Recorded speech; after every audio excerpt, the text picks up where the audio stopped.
Tonight's featured episode, Ocean's Womb.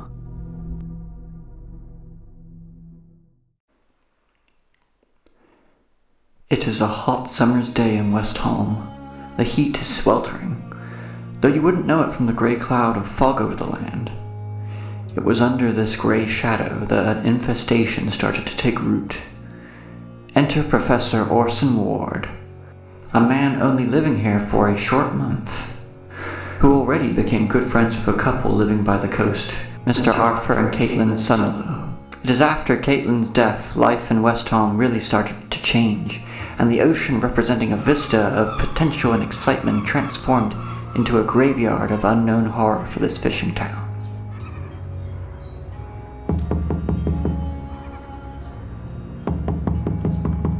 Who's there? I'm Professor Ward. He's expecting me. I was going to accompany him to Katelyn's funeral today. I'm the one who lives overlooking the sea, if that jogs your memory. Is something the matter? Forgive me, sir, I just wasn't expecting someone so old. On the phone, you... Seemed a lot younger, yes. I get that all the time, Mr. Tony. I'm Arthur's younger brother. I'm visiting from Hamley after what happened. I figure he needs all the support he can get. Yes, dreadful, wasn't it? She seemed so lovely, too. I wish I had gotten to know her more before I watched her succumb to that dreadful fever. Please, come in. Arthur's asleep at the moment. He has been feeling sick ever since Katelyn. Grief can hurt a man just like illness, it seems. Yes, I treated Katelyn before she passed. She had the most peculiar ailment, and then just when she finally seemed better, this happened. Yeah. Hope you don't mind me asking, but how exactly did she die? Nobody's quite had the nerve to tell me since I got here. They were asleep. Then, as I understand it, he was startled awake from a loud calling, almost happy and excited from her. And then, when Arthur looked over, he saw her getting out of bed. Still asleep, she was shouting out to her father. Oh, you mean her father? You know he died in a boating accident, right? Gosh, she sleepwalked through a nightmare. I wasn't aware of that, but I wasn't finished. This wasn't an ordinary nightmare. If the dream was so bad, explain how she calmly, no, willingly, walked out of the house in nothing but her nightdress. Arthur tried to wake her, but general consensus is, eventually, it seems she wandered out and fell, or jumped, into the water by the pier. I wonder, how can someone in a nightmare walk so carefree? I truly wouldn't know. But in my opinion, it's best he forget about this whole thing. He needs time to heal. Wow, she drowned at sea, in her sleep. Jeez, she was such a sweet girl. I introduced them to each other. It's not just that. It's far from him just knowing she's gone. Between you and me, Tony, he told me something else. He followed her out that night. What do you mean? I'll tell you What's all later. the commotion down there? Oh, Orson, how lovely to see you. How have you been? Not too bad. I just hope you're okay. You look a bit pale, sir. No, I'll be okay. I've got to be, for her. I was asked to speak at her funeral, but throughout the day I couldn't help but think of Professor Ward and what information he was hiding. The thoughts about those strange eyes were like a pendulum back and forth, and even throughout the funeral, I noticed Arthur looked sick and exhausted. I could have told myself that that was just part of the grieving process, but something was different. Something had changed. Later that evening, as predicted, Arthur retired early, and I was drinking with Orson Ward alone. To Katelyn. If she were still here, I'm sure she would have loved the things that were said today. Especially from poor old Arthur. He should be proud he has such lovely, caring friends. And that, Tony, I don't know if he would appreciate me sharing this with you, but I feel you should know. About what? Gosh, what's that? This looks ancient. Where did you get this? What is it? In addition to being a professor of medicine, I have a keen interest in archaeology. That is how Arthur and Kate first met me. We frequented the beach late at night often. One night, we came upon this, having washed ashore. Take a look inside. What language is this? I haven't the foggiest. Neither did Arthur. It's funny. I'm almost certain the fog started soon after we found this thing. It has been quite overbearing. It was a pet project of ours to try and figure out exactly what this book was. The scripture is so archaic that it must be older than any civilization we know of. Something from the age of Evodia. You should continue in her honor. I'm sure that's what she would have wanted. I'm sure it might even become a nice activity for you to bond over. I'll be honest with you, Tony. I don't think Arthur has much time left, and you may not either. Have you noticed the seaweed growing around town? In that moment, I realized it had been in the corner of my eye the whole time. I had walked through this fog-stolen land, but never had I properly registered it till right now. It had hid in the corner of my mind. One section of the book I have managed to figure out is this piece on the seaweed. It's a mold, an ancient fungus which cloaks itself from your perception. It's infesting the town. That seems a bit far-fetched, don't you think, Professor? Of course, I realize how mad this sounds, but I know you can sense something else is going on here. Whatever it is going to end up killing Arthur, too. I can see it in your face. He has the exact same symptoms she did. I just need you to go with me on this. The fog, the seaweed, her sleepwalk-suicide, it's all connected. Can't you feel it, Tony? It's like we're all in the thrall of some cosmic game. Something is happening to this tiny town, and we're all about to pay for it. I think you're mad. Maybe, but no worse than Arthur. I must ask you to watch him with me tonight. If he doesn't get up and leave to drown himself, then I leave fair enough alone, but I need to know what's causing this, please. You don't want to lose your brother to the sea too, do you? Any normal person would have just laughed his sick mood off as some phase of grieving for a very sad man, but for a moment of terror, I was convinced by the bizarre theories of the mysterious professor, so I said, "Okay, just for tonight though, to prove to you that Arthur's perfectly okay. He just needs time to heal." Thank you for indulging me, Tony. I just wish I believed it myself.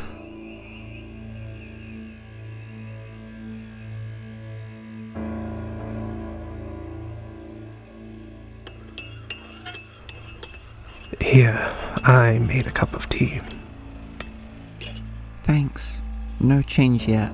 Still sleeping soundly. How did any of that mold get into the house, and how come I can't seem to find it? You won't find it. For the most part, it filters itself out of your perception. If my theories are correct, though, it should be easily noticeable on a rainy day. This is Britain, after all. I doubt we'll have long to wait for that. Though it's so old, I doubt anybody realizes it's poisonous. How do you know so much, Orson? My boy, let's just say I've traveled the world, time, and far beyond space. A professor, a traveler, and a bit of a poet too, by the sounds of it.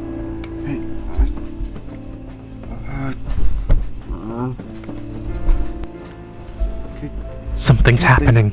Katelyn, oh, so good to see you. I thought I'd lost you for good. I was so very sad, but beautiful.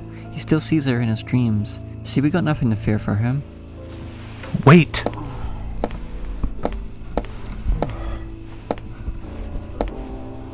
Is he still asleep? Yes, and it looks like he's trying to make a run, or a slow walk, for it. Come, I'll get our shoes. We must follow him. Make sure he doesn't hurt himself. Hold on, shouldn't we just wake him up? Are you sure you want to risk giving him brain damage? Who knows what kind of neurological hold that stuff has on him? On us, too. Well... Just make sure he doesn't fall down the stairs.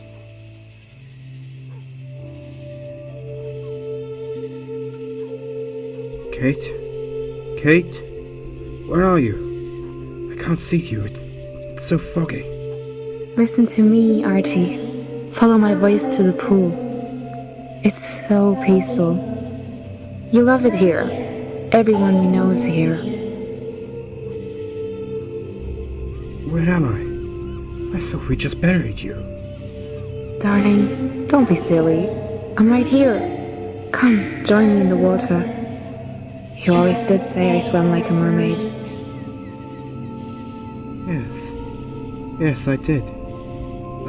I'll find you, I suppose.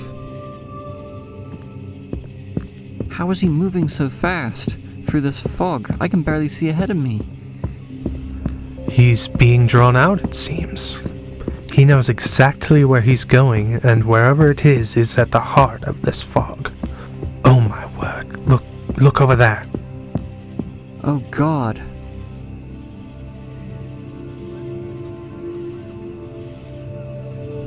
How are you doing that, Katelyn? You're floating in midair. Your beautiful blonde hair flowing just like how it did in the water. Please don't say you're only a ghost. I am a ghost, but I'm alive too, and so much more. My spirit will always be with you, because once you come to me, we can be together again, forever. Return with me to the lake of beginning. You're not going to kill me, are you? I must be losing my mind. You can't possibly be here. Don't say such things, Artie. I hold your cheek. See? I'm here. Everything will be okay. I'm waiting for you. We all are. Okay then.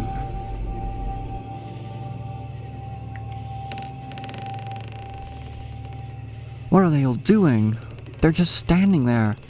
Mrs. Gavins, Lucas from the pub, even Arthur's neighbor Ray. I'm not certain. They must be the residents with the most exposure to the seaweed. Look, there's Arthur right there. No, you don't want to spook them now. Look how close they're standing to the edge. All of them are in their own personal dreams.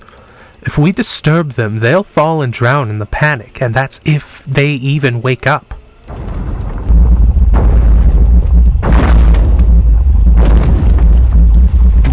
What was that?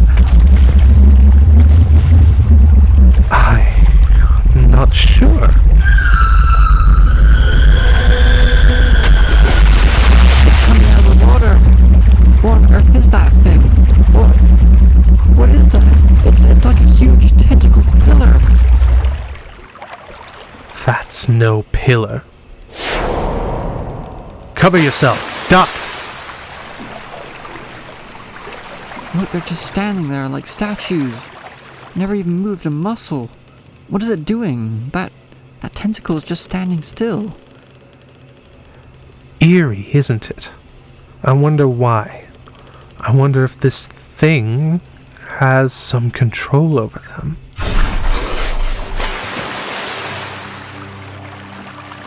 Why did it just drop? At that moment, it was like I jinxed the whole area. The tentacle did drop, but rising in its stead was a dangling light which drooped on an appendage from the abyssal sea. That's when the real horror began. No way. They're jumping. We gotta get them out. Arthur will be there soon. Stop! We can't hope to challenge that thing, whatever it is. I don't like it either, but be reasonable. Whatever their level of infection, that light is going to do untold harm to them. And you just want me to sit here? Is that it? Look, safety's all fine and good, Professor, but you're too cold. People's lives are at stake. Wait, you fool! You're going to get yourself killed! Arthur, you gotta wake up, buddy. Katelyn... You're gonna hate me for this. What? Where am I? What is that? Come on, we gotta get to safety. Can you walk? I think so. My legs are kind of numb, I think, but I'll try.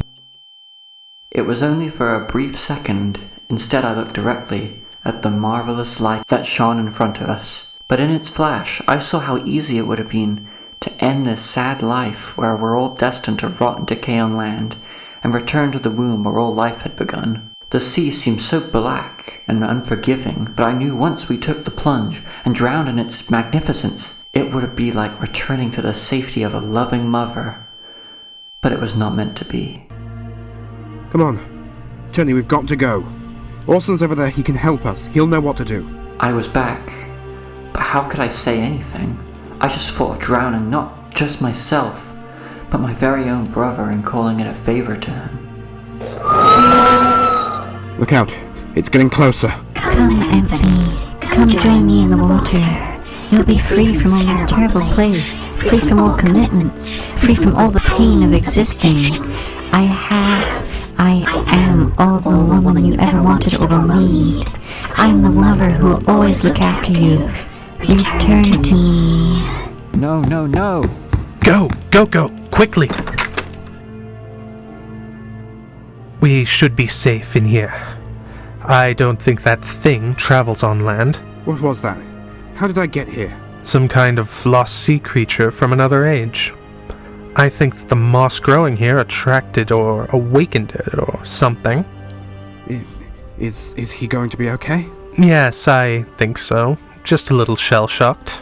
Who can blame him? He got very close to that thing and wasn't even asleep to dull its psychic power. But I wasn't shell-shocked from the monster. No. I was concerned, for upon the beach I spotted 2 corpses rising from the ocean. One I noted was one of the victims from earlier, only he wasn't a sleeping puppet any longer. But the other was the rotting corpse of Katelyn? She was carrying a huge white sphere which shone highlighted against the grim grey fog. They had an animal ferocity to their eyes, like aquatic vampires discovering land. They're eggs! This thing is laying eggs! The mold is sending people under its control, and this thing is using their corpses to carry its eggs on land. Good lord. And you only just figured that out. I do love to watch your little human minds work. It's rather amusing. I suppose you haven't worked out who introduced this alien bacteria to your quiet nowhere town? What? You! I just wanted to make sure the creature would react as I'd hoped it would, sirs. No need to panic, though. In a few minutes, a new life will hatch and find its breakfast most appetizing, I'm sure. And what about you? Got a getaway car or something? Why are you doing this? My dear chap, you are a bit dense, aren't you? I'm doing this for fun. I had an experiment concocted in my head, so I went out and just did it. I had told you I'd traveled the land and beyond. I'm not from this era, like the monster, the weed, and this. What the hell is that? Orson, you bastard! Good luck, gentlemen. What's happening? The house! It's fading away.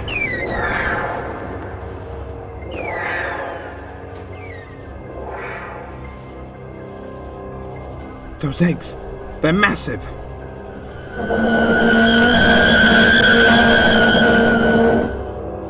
How fast do you think you can run from here? What? From Westholm? This is my home. The creature looming out of the sea like a prison watchtower, spotting us in the space of the disappearing house. And that was the last I knew of Arthur or my days in Westholm. Computer record, dimension 6M7168. Silly little humans. Ever so predictable. No sign of the power rings in the west of England, but it's good to know my month-long experiment in harvesting the Spatium Viridius mold is effective in luring the submeros. Quite successful day, really. I finally discovered the reason why Westholm is completely devoid of life from 2025 onward. Now, where to next, my old antique friend? Oh, I know. Ancient Evodian Egypt.